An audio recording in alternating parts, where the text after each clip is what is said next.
Hello, my name is Pamela Ford and I'm the Archive Manager at the Royal College of Physicians. I'm here today to talk about MS 688. This is our medical recipe book, which is going to be in this year's Transcribathon. So this is a book full of instructions on medical care and treatment. And a recipe is simply a set of instructions.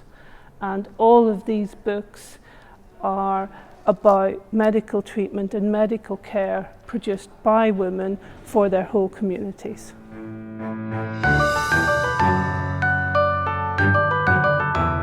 They are usually anonymous, but the interesting thing about this book is that there is a title page with not only an inscription with lots of clues about the author, but also there is a date, and there is extra information all around the title page. So for example, the book was donated to us by a town trust in Devon, so it's likely that the person who owned this book lived in Devon. And it's a book of surgery and physick compiled for Mistress Henslow by her servant Andrew Plowden, begun in the year 1601. And this gives us lots of clues. It tells us when the book was started. It tells us that Mistress Henslow was a wealthy person because she could afford to employ a scribe in her household. Now, this doesn't mean that Mistress Henslow didn't have an education and couldn't read or write, simply that she was wealthy enough to be able to afford a servant who would write books on her behalf. So this manuscript is unusual in that it gives us lots of clues about its location, its time period, and its author, including her wealth and status, because apart from the fact that it's really well produced with vellum binding, it also mentions purple silk and various other indicators of reasonable wealth.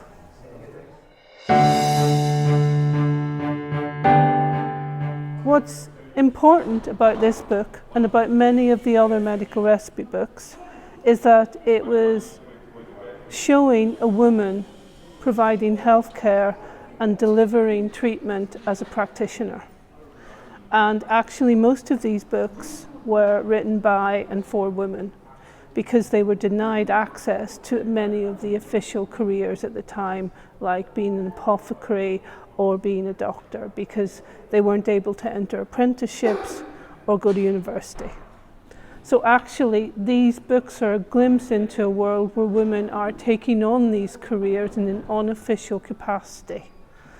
And so most of the authors of these books tend to be women, and most of the people whose knowledge the books describe are women, like in this case. And although it was written by a scribe, that just indicates that Mistress Henslow was a wealthy woman practicing medicine. So these books tended to treat symptoms as much as they treated illnesses. So you'll find a lot of recipes and remedies for what we would call symptoms of other diseases today. Fevers, pain, infections in parts of the body.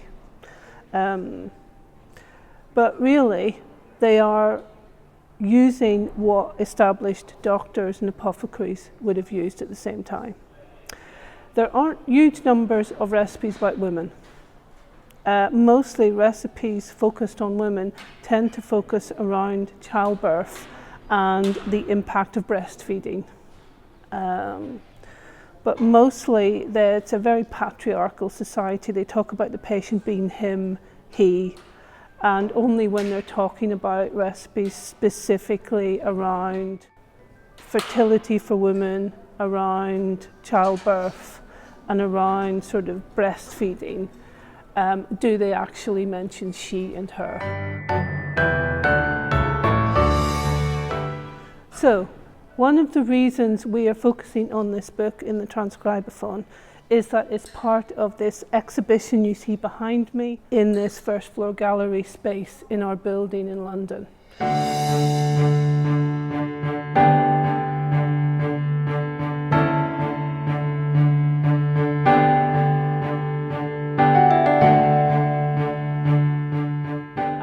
this exhibition is about these books, these recipe books, these manuals and notebooks compiled by and for a hidden population of medical practitioners who weren't recognised officially by mainstream medicine.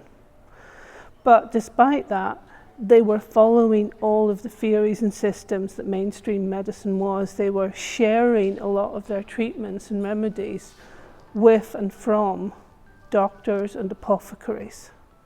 And so in our exhibition, you'll find lots of examples of recipe books which show women from quite a few levels in society. This is a reasonably wealthy book, a reasonably wealthy practitioner, but there are books which obviously show the practitioner is less wealthy, maybe practicing more within a smaller town or village.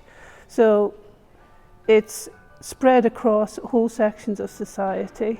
There are some men in the exhibition who are practicing medicine unofficially as well.